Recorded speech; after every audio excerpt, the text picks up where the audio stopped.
What's going on, everybody? This is Cooper and James, and we are from the Back Pens.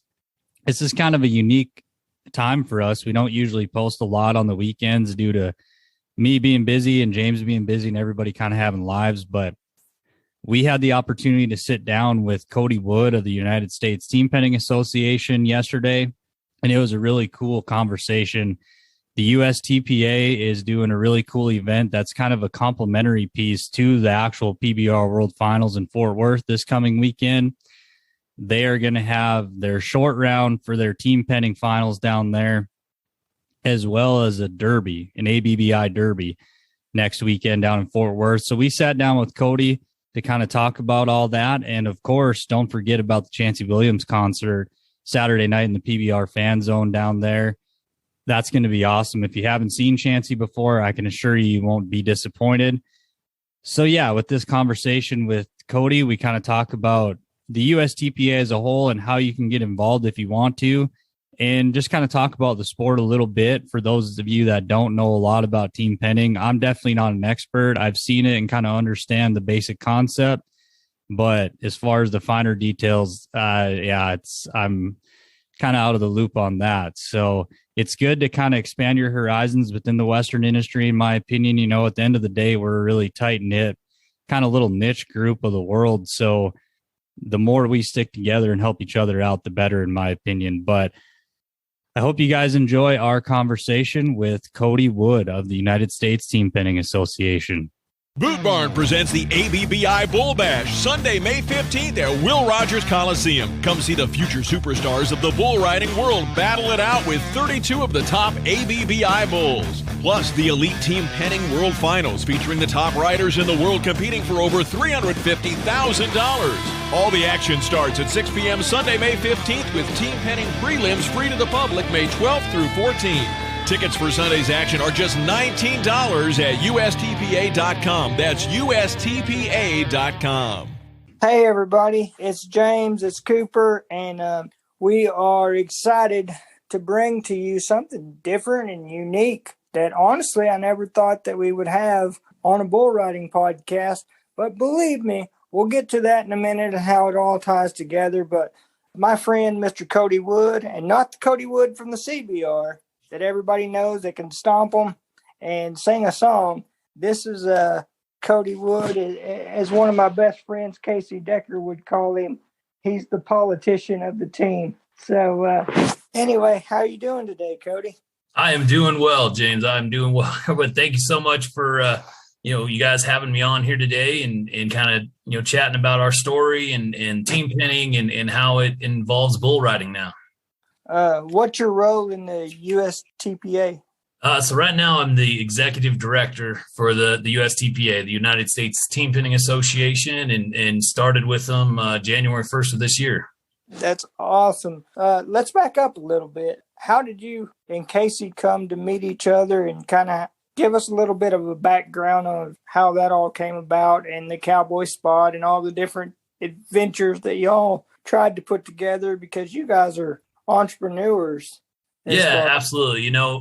As you guys know, here in the, rodeo world, right, you've got relationships that go way back. And there's only a few, I can maybe count on one hand, of individuals that I don't remember the moment that we actually met, because you knew each other for so long. And that's kind of how Casey and I are, honestly, because his dad was, a bareback rider, and they were going down the road, and his dad was riding bucking horses. And I grew up in a bull riding family. My dad and my uncle rode bulls heavily for many, many years. So Casey and I just been, there at the rolling around in the arena afterwards, cracking latches or whatnot, and jumping around ever since we could remember. And so that, kind of transpired. I started riding bulls right along with everybody else. And, I ended up being a bit bigger than my dad and had a football career, if you will, not a career necessarily, but, really went the football route. But, my heart and soul has always been in the bull riding world, so I never left it. I've always been involved in some form or fashion. And like I said, Casey and I,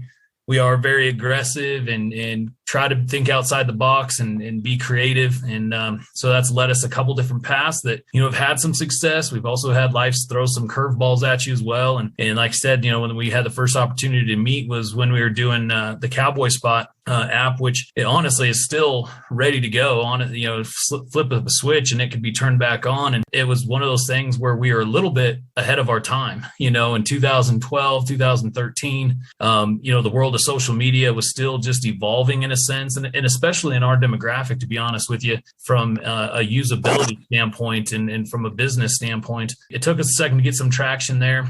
I also had it set up in a multi-level marketing aspect, which worked out perfectly mathematically. People were getting a debit card and every month they're getting, their commissions added to their debit card. And, essentially it'd be the equivalent of Facebook now. If you had 1,000 friends on Facebook, Facebook sending you a check for $500. And so you never know where that might be. We might, open that venture back up again. But, so it was awesome to get a chance to meet you down there at the American back then when that thing was really rolling. And just over the course of time, with business, my business background and, love for bull riding and, Western sports specifically, created the opportunity for me to work with the team pinning world and the ranch sorting world. And honestly, I couldn't have come across it at a better time, right now with, let's say the Yellowstone effect and, some of those things that are coming from Yellowstone and the different demographics that are now looking into our world and our lifestyle.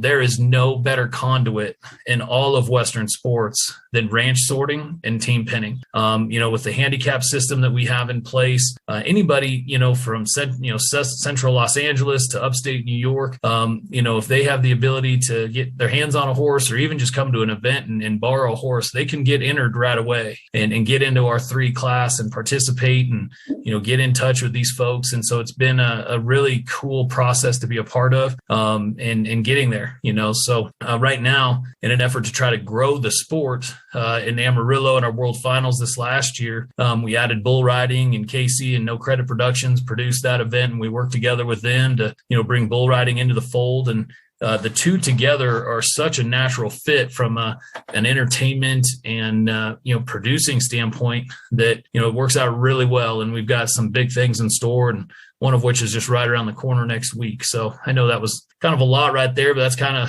the journey that I've been on that's led us to the team pinning world. So I was just going to ask, because I'm not overly familiar with team pinning. Like, I've seen it and I feel like I have a decent understanding of the actual sport. But for someone that doesn't know a lot about what it takes to put on a team pinning, you guys must go through a lot of cattle in the event, correct? And that takes a lot of logistics to not only house them, but to ship them there and back. Do you want to talk about that aspect of it a little bit? Yeah, no, you're absolutely right. So yeah, for a lot of people that have never seen team pinning before, and this might be your first time really learning about it, essentially what you have is 3 people on horseback and, coming in on one end of the arena, and at the other end of the arena, you've got 30 head of cattle, and those cows will have numbers 0 through 9 on their side. And so there'll be 3 zeros, 3 ones, 3 twos, and so forth. And so when they cross that line, the announcer will then call out and let them know, what their number is. So if you got cattle number 6, you got to dip into that herd of 30, pull out the 3 6s, and then bring them back to the other end of the arena and pin them as fast as you can. And so, it's really a pretty exciting event. A lot of these events will go from 8 a.m. to 8 p.m. And yeah, that's a lot of team pinning. But when you break it down to our championship rounds, it really is set up well to be very exciting, kind of like a horse race. A lot of these teams might get sub 30 seconds. Some of them will go sub 20 seconds, so just like you're watching, calf roping, team roping, or, barrel, any of those, our timed events, when somebody jumps out there and just puts something, lightning fast together, it's exciting just in the same way. Well, that's awesome. And obviously we're a bull riding podcast, and I hope you've listened to us before, but if you have. Anyway, like the first time I ever noticed that, your particular brand of team pinning or whatever it's your association's called, USTPA Team Pinning Association, was in Denver. I seen it on the Velocity Tour event on Pluto TV. And so that's really cool. And I noticed that this event coming up in Fort Worth is going to be broadcast on Cowboy Channel. But before we get there, like, how does, say me, because I'm literally handicapped. Explain that situation to, like, I don't understand the whole handicap system and all that, but say if I had a horse and was capable, how do I enter one today? Yeah, no, it's a great question.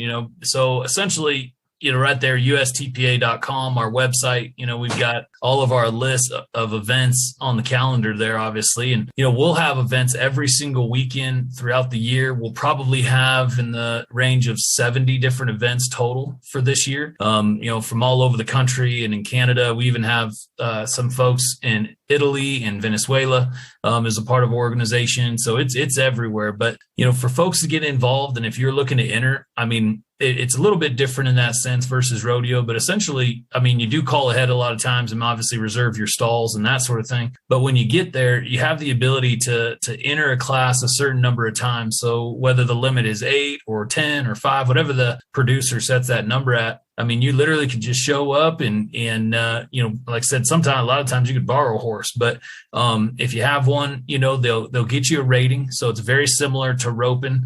We have a rating system that basically goes from N, or like a 0 essentially, up to 7. And so for anybody to just be starting, they'd be a novice. And so they'd be an N. And then if you have a little bit of horsemanship skills, then you'd be a 1, and then kind of work your way into the sport. And, so it goes all the way up. You get into those 5, 6, and 7s. We're talking some serious horsemen and women, and it's very, very handy, when it comes to being on horseback, so there's a lot of cutting aspects to the sport. Essentially it's cutting in a horse race format, and it's really what it comes down to. But yeah, you can come in and so we'll have a 3 class, so essentially that just consists of folks that are either 1s or 2s or 0s. And just as long as those three members of that team, their rating doesn't go above a 4, when it's all added together, you get to compete in that class. And so like, for example, the other day I actually entered one, and I've done some steer wrestling and rode horses and stuff, obviously, throughout my life. But I went in there and entered the 3, and it was down at the South Point Hotel there in Vegas. And it was just one hell of a time. It really was surprising to me how much my motor got running. A lot of times I'll, go skydiving once a year, or do something just to press the envelope a little bit, just to get that, feeling back that maybe you don't get as much as you did in your teens and your 20s and what have you. But I was really shocked that it really got the adrenaline rush going, and the excitement of being under a clock, and having to be there at a certain period of time. But yeah, so the next event, actually, speaking of Casey, he's committed himself. He's going to actually enter our big national event in Estes Park, Colorado, coming up at the end of June. And so everybody's looking forward to seeing Casey get down there and get entered in the event, because they've gotten real used to him being around and, kind of being known as the bull riding connection here inside the team penning world. So speaking of Casey, what made you want to kind of do a crossover event? Because I think it's a really cool idea, and it can benefit both sides of the equation, no doubt. And I've always wondered why you don't see more of that in the Western industry. What made you think that crossing over with bull riding or vice versa on their end, what made you think that would work? Well, kind of hit on it a moment ago. We do have a small example of it there at Denver's PBR. They've done it a few different years, and so that there kind of showed how exciting it was and how easy it was to execute. But then more importantly, how the crowd responds. The crowd, if they've never seen it before, and all of a sudden you see 30 cows coming in, they're like, what the hell? What is this? What is going on now? And then, like I said, the race aspect, allows for it to be pretty exciting. So anyway, so that was there. And then I'm an announcer, I'm mainly a bull riding announcer, but I do rodeos, and got into announcing these team pennings. And that's how I literally got my foot in the door with the team penning world, was I started to announce for them. And then they knew that I had a bull riding background. And so that conversation led to, well, why don't we just do our own bull riding, and absolutely, took the bull by the horns, if you will. And that's how then, like I said, myself being an announcer and knowing, the ins and outs of bull riding, but then, Casey and No Credit Productions doing such a great job from a producing standpoint. It was just a really easy fit to work together. And then I can, logistically handle a lot of the sponsorships, the business side of things, obviously from the team pinning side and connect the two. And then, Casey just really runs with the bull riding aspect pieces of it. And it's really been a great little fit. And so we executed it really well in Amarillo. And, like I said, we're just 1 week away from our second really large bull riding event here in Fort Worth. And what's that schedule look like when you guys are executing these events?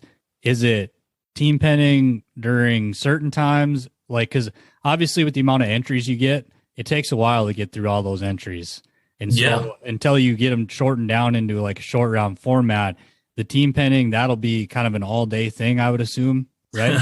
Yeah.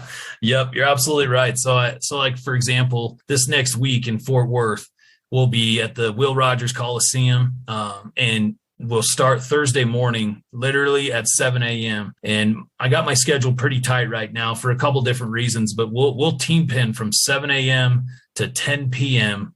on Thursday. And this pinning that we have has got $350,000 in payout. So the winner is guaranteed to have at least about 45,000 will go to the winner. So there's going to be 1,100 team pinning teams. And so that's 1,100 teams that I'm going to have to get done in round number one. So the goal is to try to get to at least 750, maybe 800 teams on Thursday. Because then on Friday, if we get ahead of ourselves there, Friday again, we'll start probably around 8 a.m.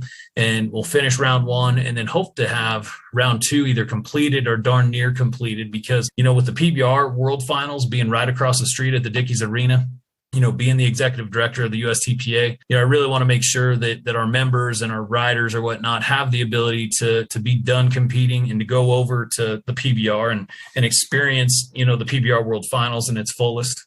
And so the next day, on that Saturday, like I said, hopefully we're done with round two, starting round three, and have a goal to be done by 4 o'clock. Because when the opportunity arose for the PBR to be across the street, I reached out to them and they've been great to work with. And we've got a concert lined up with them that we're kind of co-branding with, if you will. Chancey Williams is the artist. And so he's going to go on stage at about 5 p.m. And so if our event gets done at 4, Chancey Williams goes on at 5, and then the PBR round number 2 will start at 6:45. And so really just a perfect setup, a perfect opportunity for a fantastic pre-party there in the PPR van zone. And then from a team pinning perspective, USTPA perspective, we'll have USTPA branding everywhere. We'll have actually kind of a booth set up so I can answer questions on team pinning and if people want to get involved in the sport. And then, the PBR and Chancey's been so gracious. They, we're talking about, having whoever's, number one team in the average, going into round number 4, be featured on stage and whatnot, and give them a big shout out, and the team pinners a big shout out. And so we got that on Saturday. So a big time weekend, but then Sundays when, everything really comes to a close, obviously. And to answer your question in a long roundabout way, we'll go from 1,100 teams down to our top 20. So, we're, through 4 rounds and then down to our 5th round, essentially the championship round, we'll be down to only 20 teams. And so that night, the PBR will be done at 4:45. Their round 3 performance starts at 1:45. At 6 o'clock, we'll have, doors will open at 5, but the performance will start at 6. And we were able to work together with the ABBI and provide a great opportunity for their Derby, 3-year-old bulls to have a home and a presence there at the PBR World Finals. And so essentially we'll start at 6, and that schedule will, basically be 20 bulls, so 2 sections of 10. And then we're going to have our top 20 championship round in the team pinning, and then finish things off in the bull riding with 2 more sections of 10. So essentially 40 bull riders, 20 team pinning teams. The bull riders are, riding for 10,000 added, a buckle. We've got a beautiful saddle made for them, just thought it was kind of a nice little tie-in, right? Here we are team pinning. We hand out saddles all the time. Might as well give a bull rider a saddle. And then we also have a nice big bonus check for the top bull and contractor of the ABBI. And so when you go back to the win-win scenario, I mean, this really lays out really well, right? The bull riding world gets an additional event, additional competition, ABBI, that sort of thing. And then for us specifically from the team pinning perspective, which at the end of the day, for me in my role now in this job, the number one goal is to get more eyes on team pinning, because the more people, once you actually see it, you'll get some interest and grow the sport itself, obviously. And then ultimately, when it all comes down to it, our circle is relatively small and we all need to kind of work together to grow our demographic in the first place. And so this is hopefully achieving all of those goals in one. I think you guys nailed it. Like you said, the amount of eyes that you're going to have the opportunity to get on the sport, and not just eyes that have all came from the Western industry. There's a lot of people that follow bull riding that they've probably never seen a horse in person. So it's got to be exciting to potentially get a whole new demographic of eyes on the sport. Yeah, you're absolutely, especially at the PBR World Finals, right? The PBR World Finals brings in a wide range of folks from different places in the world. And again, not everybody wants to get on a bucking bull too, right? Everybody loves bull riding, but not everybody has got the salt to, get down on the back of one and put your hand in a bull rope. And so, but they want to be inside Western sports, and this gives them the opportunity to do that, and even roping, it's not easy to rope, you gotta, you can't just pick up a rope and go enter a rodeo. And so I'm really pushing and trying to position ourselves in a place where, we could be that conduit inside all of Western sports. And you're right too, that the bull riding goes hand in hand, and we probably wouldn't have the opportunity with Cowboy Channel and broadcast it live without the bull riding. And then at the same time, I've had great conversations, with the Cowboy Channel, and some of their goals is to, again, broaden Western sports and not just rodeo. And so it's another win-win scenario there where, they're capturing the audience with bull riding, but then giving themselves the opportunity to start going off into some other directions and showcasing some of our other great disciplines with inside Western sports. Do you have any idea what the broadcast schedule will look like? Yeah, so we're going to be on from 6 p.m. Central on May 15th, and it's going to be about a 3-hour performance. When you put in the commercials and everything else, it'll be a 3-hour block on Cowboy Channel. And as a whole, we do have to make some arena adjustments, obviously. We're going to keep the pin in the arena, so very similar to, like, let's say the shark cage or whatever at the PBR. But there is just the way that the Will Rogers is set up. It's such a cool historical venue, but the buck and shoots have a really sharp bend in it, if you will. It's very, very, very oval. And so the pinners we'll have to put up a panel right through there. So that'll take just a quick moment. But yeah, it's 6 to 9, May 15th. Cowboy Channel. And, like I said, it'll be awesome for folks to be able to see the team pinning. But boy, when you look at the list right now of the bulls that are entered and the contractors that are bringing bulls, I mean, it's literally a who's who in the bull riding world and the contracting world specifically. The Velocity Tour finals are going on this weekend, so we won't have the finalized bull rider list until, let's say, Monday or Tuesday. But we have the bull riding list. The bull list, excuse me, and it is double rank from top to bottom. So really excited for that in itself. It's going to be fun watching. Whenever you're looking to start into any kind of sport, there's usually clinics, or, for instance, if you want to be a bull rider, you go to bull riding school and you learn all. Do you guys have any of that in place through your association? Oh, that's such a great question because we do. We have folks that do clinics quite a bit, and we've started a like we call it USTPA weekly, so every Tuesday night, we have it's essentially a Zoom broadcast, but it goes live throughout all of our different areas. And we've been having to ask a pro, and a pro send in a video and break down some clinic aspects there. But they do have clinics all over the country, but we have chatted as a board, and as a committee, that it's something that we're going to focus on and kind of harness some of this growth that we're having right now, and have just exactly what you just said, have USTPA sanctioned clinics, with our top riders, and tie them into events, right? So you come in, have a clinic on a Wednesday, Thursday, let's say, and then the event itself start on Friday, and then give those folks the opportunity to then roll right into a competition. So that's definitely right around the corner. That's awesome. What kind of process went into deciding on who the concert was going to be? Like, I'm obviously wearing a Chancey Williams cap right now. I noticed that. I love them. Like, I've seen them right around half a dozen times, probably. Never been disappointed. Was he like just the automatic go-to, or Well, was there a selection process with that? Yeah, that's such a cool question in general. I noticed the hat right off the bat. And so like, I grew up in Colorado, but I live in Cheyenne, Wyoming now, and so myself personally am a big Chancey fan and just the music and the energy that he brings to the stage, that sort of thing. But as far as the process, I mean, it was funny how it kind of worked out. It worked out perfectly, really. So like I said, I mean, we're collaborating with the PBR. And so the PBR has their Pendleton Whiskey music, not tour, but it's every single night they have a different artist. And so they asked me, kind of what my suggestions would be, and we talked about a budget, and so we looked at all the kind of the top names that would fall within inside that line, and essentially Chancey was at the top of my list personally. And so when I sent it back to him, he was my first choice, and they were like, we think you hit the nail on the head. And so I think that, I would imagine that Chancey would have been a part of their lineup no matter what. But it was fortunate enough that, he was my first suggestion to where it worked out to where, he happened to be the artist for the night that we're co-branding with the PBR.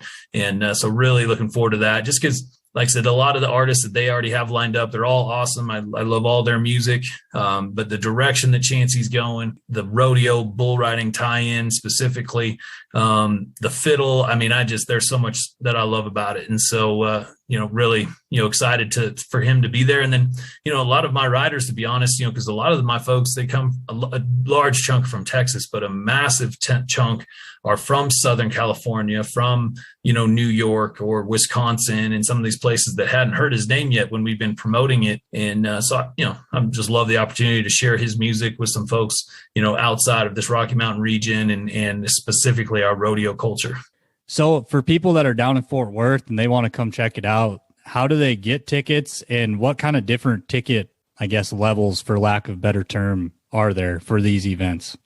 Yeah, absolutely. So first, you can just go to USTPA.com, and right out the front on the homepage, you'll see the ABBI Bull Bash and the purchase tickets right there. We'll also have some links and stuff through Facebook and that sort of thing, obviously. But USTPA.com is where you purchase tickets. The general admission is $19, and then if you wanted to be in the box seats, which is essentially right up on the railing, they're $29. So they're not set seats, not set seating, but general admission versus box seats. So it's really clean and easy that way. And then we're going to have a large promotion at the Cowboy Channel Bar on Friday night, the 13th, from 6 to 10. Come into the Cowboy Channel Bar. If you buy a ticket right then and there, you also receive a free drink. So I'm very thrilled about everything that we've been able to do with the Cowboy Channel. And so if you happen to be in the stockyards on Friday night, come on over and let me buy you a drink. Stockyards are going to be the place to be all the next 2 weeks. I can tell you that for sure. That is for sure. I just absolutely love it. It's such a cool spot. Absolutely. Well, thanks, Cody, for jumping on. We definitely appreciate it a lot, and best of luck with the event, man. It sounds awesome, and I'm really hoping I can get over there. I don't know what my work schedule is going to be yet exactly, but if I have time, I'll definitely scoot on over there to the Will Rogers for sure. Yeah, please do, man. And hit me up ahead of time. I'll make sure that you and your friends have tickets in that sense, too. So, but yeah, I sure do appreciate the opportunity just to be on here and chat with you guys a little bit and just love what you're doing. Like I said, it's been doing really well. Like I've listened multiple times and it's been fantastic. So thanks for, providing that platform for folks. Well, thank you. We appreciate that a bunch. It means a lot. Yeah, absolutely. Absolutely. And anytime you need to come on here and promote something that ties into bull riding and this, we're open to expanding not only our podcast, but helping the Western culture and the sport in general grow, any sport in the Western world grow. Because like you said, we're a small niche group of people. So we all got to work together to make this thing bigger than it ever has been. So this is a small piece of it, but we're glad to have you, and thank you for your time. Yeah, thank you both so much, and hope to see you next week. And if not, we'll be chatting with you real soon. It sure was fun getting to talk with Cody, learning a little more about team penning and the USTPA specifically. And I think it's awesome that they're kind of cross-promoting a different discipline. You don't see that enough, in my opinion, in the Western industry, and I think it does nothing but help. But let's get into kind of the experience of the World Finals for everybody and what Cody and Casey Decker and them guys are doing. So Saturday night before round 2 of the PBR Finals, Chancey Williams is going to take the stage in the PBR Fan Zone As you can see, I've got my Chancey Williams cap on. I've seen him half a dozen times, and I can assure you, if you don't know who Chancey is or have never seen him, you're not going to be disappointed. He definitely brings the energy when he takes the stage. And if you're a fan of country music or cowboy music, anything like that, you're going to like Chancey a lot. So I definitely recommend, if you're in the Dallas-Fort Worth Metroplex, to get down to the PBR fan zone to take in Chancey. But also, let's talk about the team penning finale and the ABBI Derby. Tickets start at $19, and like Cody said, it's going to be a who's who of stock contractors. Depending on what happens this weekend at the Velocity Finals, you're probably going to see some of those guys in that bull riding. It's tough to say, but I'd expect a quality group of riders getting on these young, up-and-coming superstar bovine athletes. It's going to be a really good time, and we have a special announcement. We're going to give away 2 tickets to the team penning and Derby. And I recommend checking out our Facebook page From the Back Pens to find out more about that giveaway. All the instructions will be on there and everything like that. So like I said, it was really great getting to talk with Cody. I'm definitely excited. I leave Sunday the 8th to head down to Fort Worth, and the Metroplex is going to be the place to be for the next couple of weeks. So until next time, you guys have a great one, and come back and visit us again from the Back Pens.